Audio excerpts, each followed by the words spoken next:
In het jaar 1165 bouwen zusters Jenser Monsen een klooster op een vette klei noordelijk van Rinsemegeest tussen Dokkum en Bedaard. Een gadelijk plak, want de groen is der vruchtbaar. Het klooster zal uitgroeien tot een van de grootste kloostercomplexen in Wat-Nederland. De Monsen bidden net alleenig, maar winnen ook loon aan en onderhouden handelscontacten met steden als Hamburg en Bremen. Het is al even rond te vinden in de archieven van Tresor en bij Gelijksek in het Steedsarchief van Hamburg. Et conventus monasteriorum der Klöster Clari Campi. Ik stichtje de Klaarkampsters zo'n 20 dochterkleesters. Het nonnenklooster Sion in Nijewier bij Gelijks.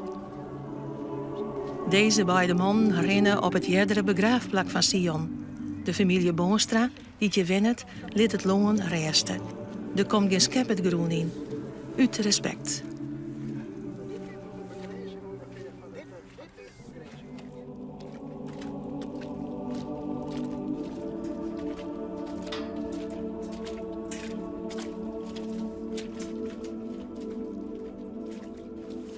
Hier zie je het heilige stuk loon, wat vroeger het hof heet. En dan heet het eigenlijk in de volksmond ook wel wat, het hofke. Kist dan een bulbel zien, er zit wat een glowing in. En je moet de non onder de groen lezen. Is het verhaal vanuit de voorboeken. Dat, ja. En hem willen ze Nee. wat opgroeven? Nee, wij graven hier in principe in het loon, we graven net. Nee, nou maar sprongelijk maar een pijltje ergens op slaan. Maar nee, dat hebben wij zelf net meemaken. En eerlijk gezegd had ik de behoefte direct net voor. Om te zeggen van ik wil die graven zien. Nee, ik vind het wel spannend dat alle jaren weer de wal uit te groeven wordt. En de veert wordt alle keren wat groter. Dat is dan verplicht. En dan mag je de wal wat skin houden. En dan zie je wel soms is wat stukjes puin en van alles eruit komen. Dat vind ik zelf wel heel erg interessant aan.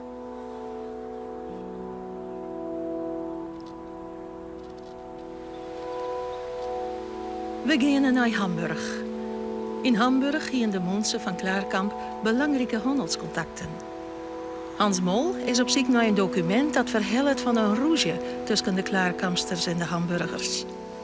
Een schip van de Hamburgers weer feesten op Skiermuseum en de Klaarkampsters hier het schip door leeggraven. De Friezen hier nog altijd heel te goede van de Hamburgers, maar die houden het door vast. Spul dus. Hoe die kwestie met de stickers zitten in het Hamburger archief. Also wir haben das hier Schränken und ich habe hier schon einmal die Klarkamp-Urkunden zusammengestellt, Ausgezeichnet. dass wir vielleicht sie uns ansehen können. Aber wir sind gespannt. Ja, ja. Oh ja. Das sind die Siegel. Ja. Muss man sehr Wir müssen ein vorsichtig bisschen vorsichtig sein. Wir nehmen es hier vielleicht mal beiseite. Ja. Naja, das ist immer dabei. Das bröckelt dann schon irgendwie. Das ist ganz schön, wirklich. Das ist das Siegel des Distriktus Winningen. Das Ach so, heißt Ostergo.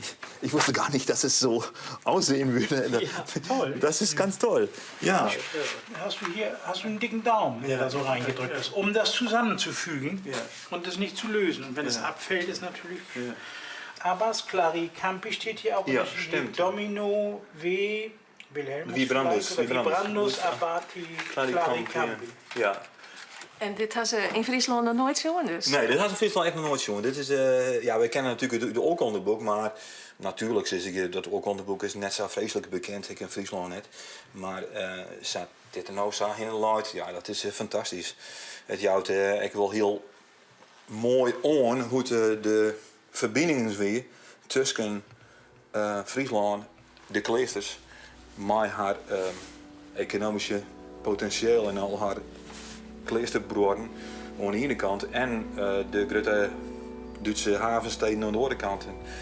De maritieme relaties.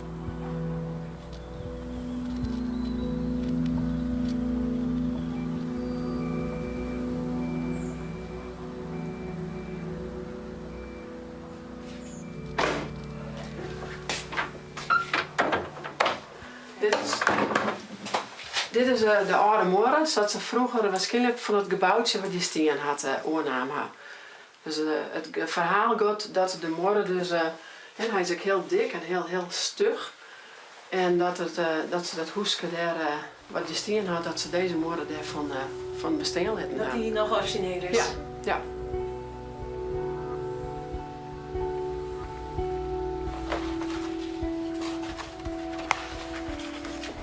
Ja, gibt es ja Sieger, das stimmt.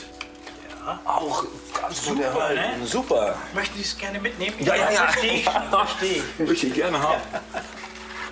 Das Problem. Ja, das ist Und das ist Denke jetzt schon. wahrscheinlich dies. dies und dann die Ist das Brandus. Placitatum. Ja, stimmt. Dann haben wir die andere. Und da haben wir hier, ich denke, das. Vibrandus. Ja, Vibrandum Magistrum Conversorum Monasteri Nostri Oblatas. We hadden dit al even besjoen, dus de eerste oorkonde. Weer in ze zeggen van ja, die kogel van Hamburg die is net op Schiermonnikoog stranden, maar op het Oereiland. En we hadden die kogel hebben we net leeggeroofd. Nee, die tuigage hebben we gekocht op het Oereiland van een oor. Dus wij zijn absoluut net schuldig. En schreeuwen ze hier on Hamburg, als je me dat geld net waarom betaal je, dan jou wij de abt en zijn kleerster licentie om op wat voor manier ook skippen van hamburgers op doorwijzen het geld waarom te halen van wat wij doen hebben. Maar hoe kon ze dat dan? Waarom? Ja, Helly, dat geld? Nou ja, bijgelijks toch als er een hamburgerschip in Dokkum kwam of in Stade om dat beslag op te lezen bijgelijks. Of als het nog een beetje verder ging en geschip te kapen. Die gaan onderhandelen met de riet van Hamburg en uiteindelijk had Hamburg zijn ja, Jim had gelijk, Jim krijgen, Jim geld waarom en de riet van eerste go erkent dat en echt die abten die het zegel hadden, die hadden de zegel onderhangen. Dus mogen we hiermee is een zaakje om dan sletten. Maar ja, het prachtige van dit dossier is in feite dat het heel goed zin ligt. Also dat ze zien laat wie intensief eigenlijk die verbindingen geweest zijn.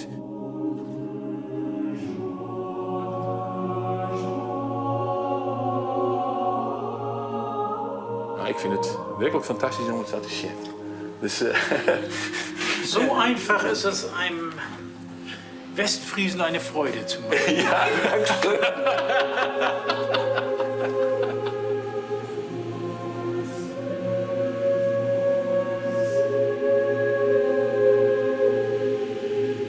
We komen nu zo'n beetje uit, dit is ongeveer het hart van de kerk. Waar we nu staan. Welke kant stond u op? De kerk, de toren? Ja, er is geen duidelijke toren vastgesteld. Maar in elk geval, dit is de lengterichting. En het koor heeft dan aan de oostkant gelegen. Dat is zo parallel aan de weg hier. Ja, min of meer parallel aan de weg. En je ziet hier een van de zijpanden die eraan zit. Heeft een tweede aangezeten. Dus het is echt een kruisvormige kerk. En we staan nu ongeveer in het midden van de kerk zo'n beetje. Waar ooit de kerk gestaan heeft.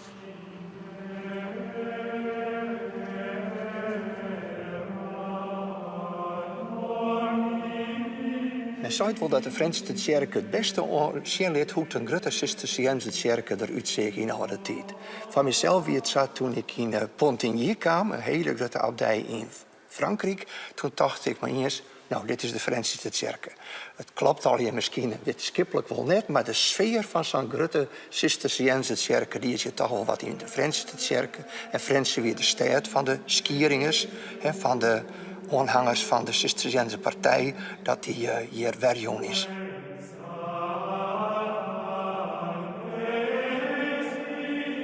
Daarna dus het een soort naaitocht hoe die bouw en de architectuur. En de Cisterciënse kerken weer net bedoeld voor de grote tal mensen, het weer voor de mensen. En die mensen moesten leven hier in dat gebouw, dat wie haar een vrouw. En hij liet eigenlijk zien dat die hele eeuwigheid van God en heel de wereld in deze kerken, in deze abdijkerken, onwijzig is. En dat als ze hier bidden, dat ze dan eigenlijk staan in het, ja, in de wereld, in de grote wereld.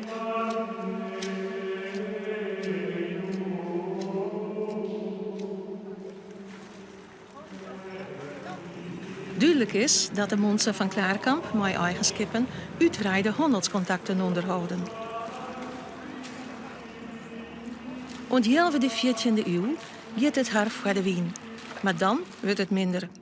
Het wordt crisistijd. En er binnen amper meer mensen en liekenbroeren die het werk doen willen. De skipveert stiert ze aan en het loon en de pleetsen worden ten ei verheerd. Ik hierover moet in Hamburg wat te vinden wezen. Die Mann van Klerekampe.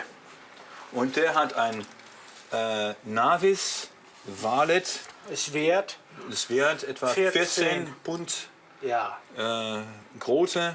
ja. Und Der hat das gegeben dafür 28 Denari wahrscheinlich, ja. ne? Pfennig. Ja, und der, was hat er mitgenommen? Item Habit in Lingo, also Holz. Lingno, Holz, kostet 34 Mark, also Ja. das ist die hamburgische Währung, Ja, ja. und gab dafür 23 auch wieder Pfennig. Pfennige. Also hier ist klar, dass Klaarkamp nicht mehr mit Brüder fährt nach Hamburg, sondern so ab und zu noch Leute mietet sozusagen.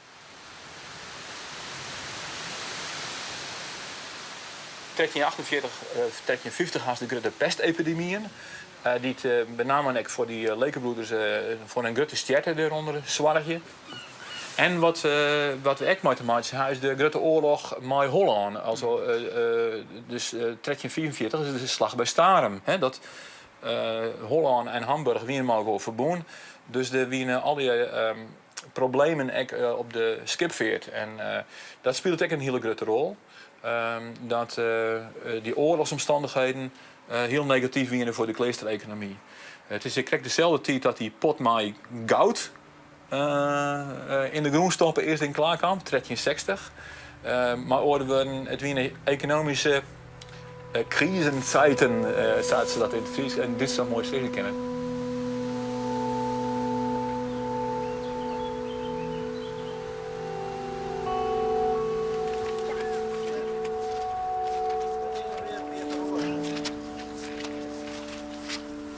Al je sap. Ja. Veel. Het is weer ja. Ja, maar je zit hier, We raken weer. Dat is een juist. ja? Je zit hier op, wat op het kopje, hè, wat in het midden, daar kun je zien, dat is naar het heest. Ja.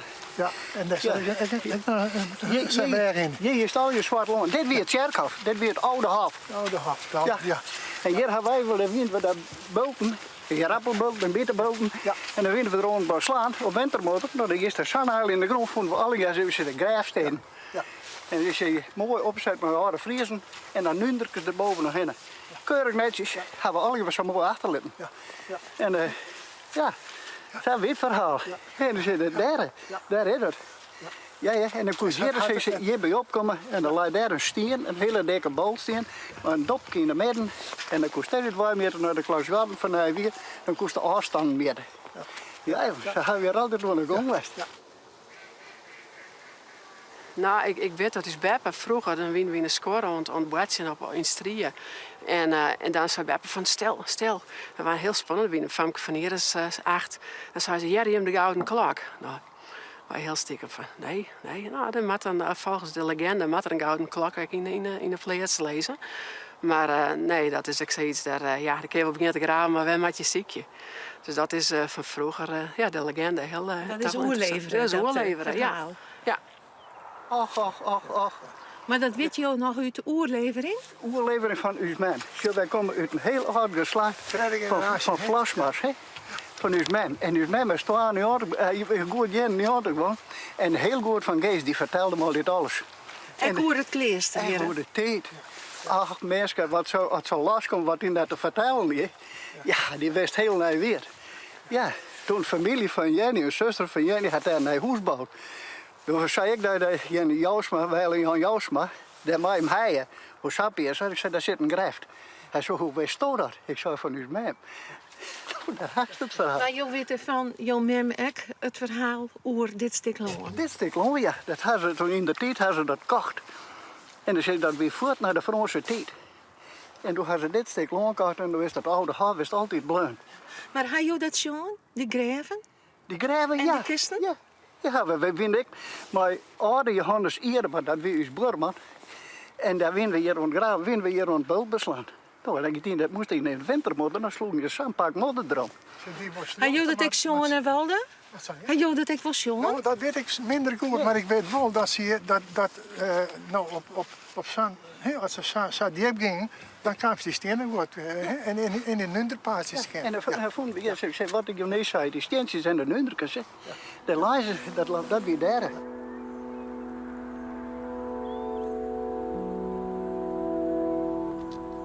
Het is op zichzelf wel interessant, Sion wie een nonnenklooster, een dependance in feite van Klaarkamp.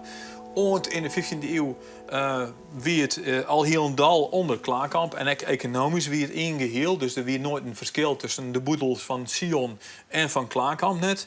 Maar nou voor een van tijd doet de eigen economie als het ware opjoen is en de converse net meer zelfs die plaatsen beborken, gaan ze al die plaatsen verhierd om meijers. En toen had ik toch van ja, dan kan ik goed de boedel van de nonnenklisters wel skieden, nonnenmieskippen wel skieden, als van de mannelijksmieskippen. En zo'n die tijd had dus Sion zijn eigen plaatsen nu totaal mooi gekregen.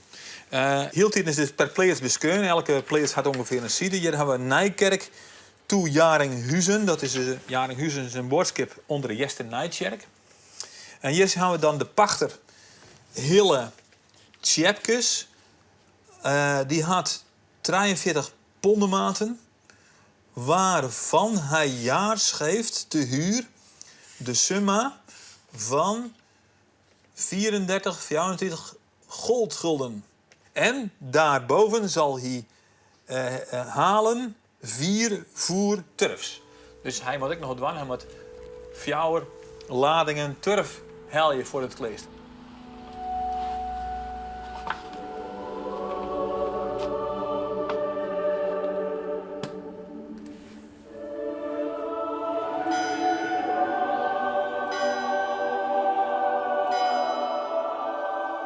We reizen hier verder naar Ilo en staat in Neder-Saxen, eerst Friesland. Want hier stie je ook een groot Cisterciënser klooster dat nauwe contacten met Klaarkamp onderhoudt. Het verhaal je dat de monsen van Klaarkamp het hier eerst bezocht ha. Wann diese Kirche gebaut ist, das können wir nicht genau sagen, aber es war Ende des 13. Jahrhunderts, Beginn des 14. Jahrhunderts. Die ältesten.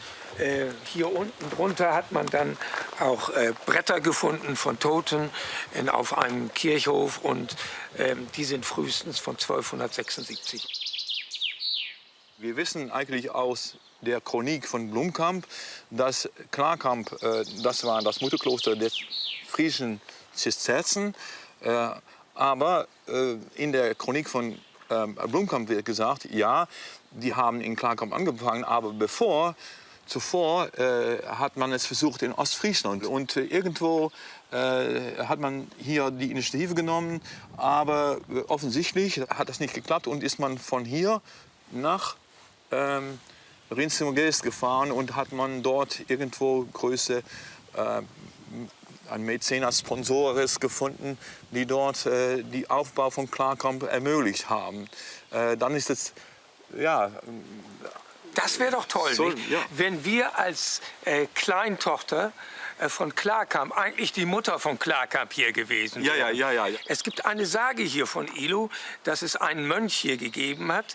Und dieser Mönch ist dann mit seiner kleinen Kapelle dort untergegangen, weil er gesündigt hat mit einer Frau. Nicht? Aber vielleicht sind das Sagen und Legenden, haben ja etwas immer mit, vielleicht so mit etwas Realität zu tun. Und vielleicht ist da so der letzte Rest von einem Gründungsmythos.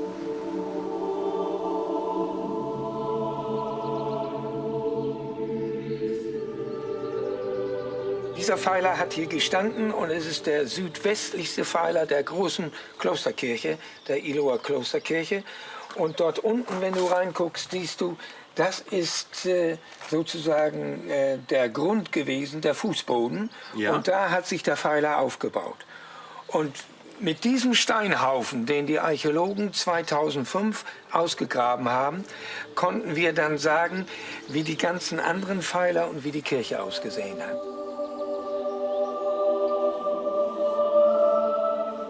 Zo'n een paar jaar staat op het kloosterterrein, midden in een bosk, een reconstructie van de Jeddere Kloosterkerke. Onder de groen is een stilteruimte voor het kerkdiensten en een tentoonstelling over de geschiedenis van het klooster en de skieremonsen van Ilo. Du musst Menschen haben, die dafür begeistert sind. Und die ersten Jahre müssen sie jetzt auch aushalten, dass man sagt, sie sind also ein bisschen, sie haben zwar eine Idee, aber was ist das für eine Idee? Aber die Idee wurde dann auch immer realistischer. Und wir haben insgesamt 17 Sponsoren hier gehabt, die das auch gesponsert haben.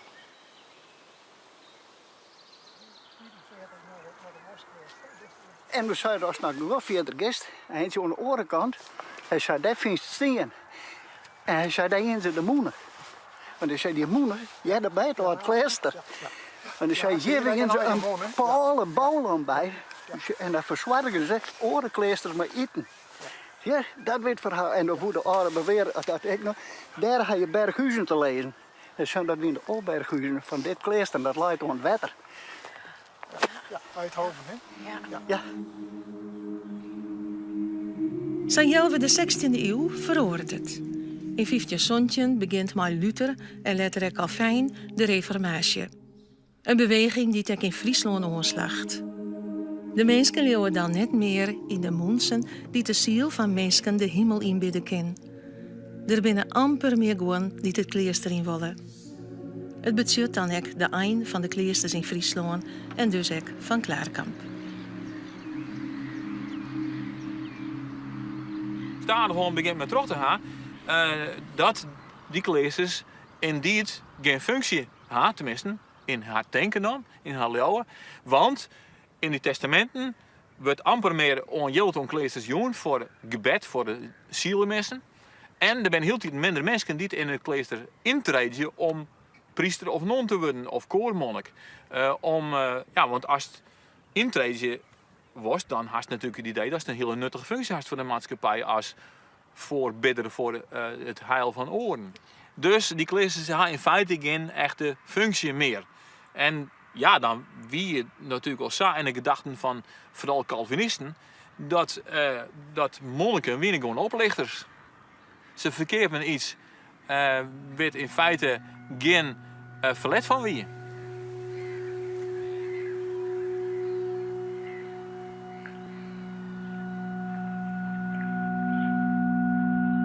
Dit is het testament van Sietsjara. Sietsjara is een van de machtigste mannen uit zijn tijd. Hij was grietman van Dantemandiel. Hij wenne ook in Rinsemegeest op Tjara-staten. Hij is begroeven uiteindelijk ook op het kerkhof van Rinsemegeest. En hij heeft zijn testament maken in 1540. Item 2, Klaarkampo in dat convent. 1 tonne hamburger bier. Dus het enige wat hij voor Klaarkamp oer hier wie een ton hamburger bier. Dan merk je dat de reformatie er al aan komt?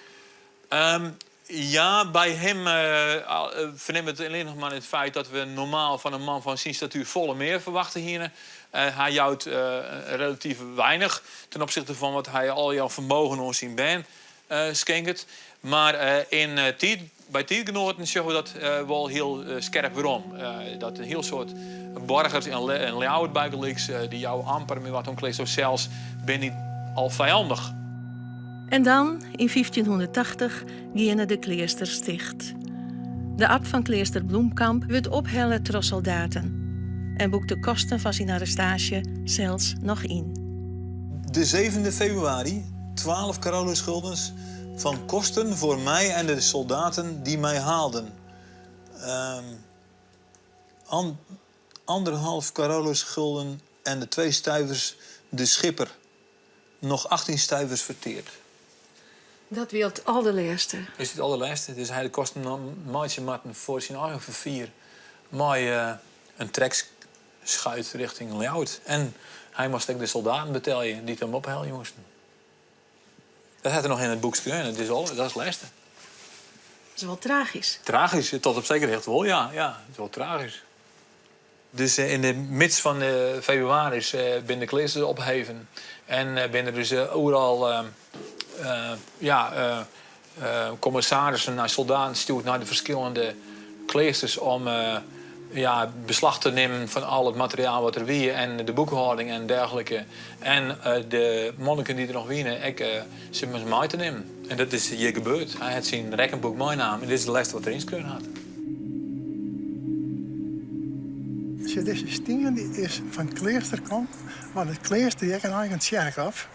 Alleen doet in 1628 1528 doet de kloostertijd oer weer. Toen werd een zaakje van slopen de boel en slechtje. Dus het kerkhof was echt slechter daar. Alleen die steen, dat is een bijzondere steen, omdat het heel dik is en een heel vast is. En dat weer de priersteen van de laatste prier van het klooster.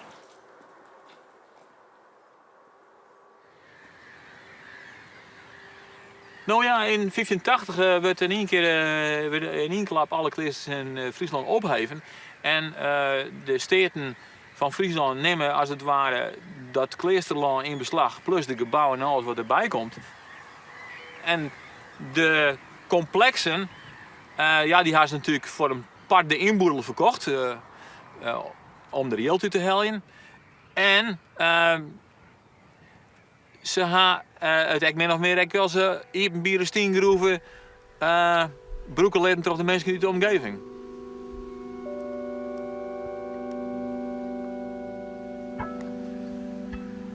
Nu binnen we goed 400 jaar later. Op basis van archeologisch onderzoek in 2010 is het plak dat de Kloosterkerke steen had aangewezen als archeologisch rijksmonument. Dat betekent dat het loon je zal lezen blijven moet, zat het erin leidt. Het is de bedoeling dat hier nog voor december een archeologisch typepunt komt met een expositieruimte en informatie over het klooster.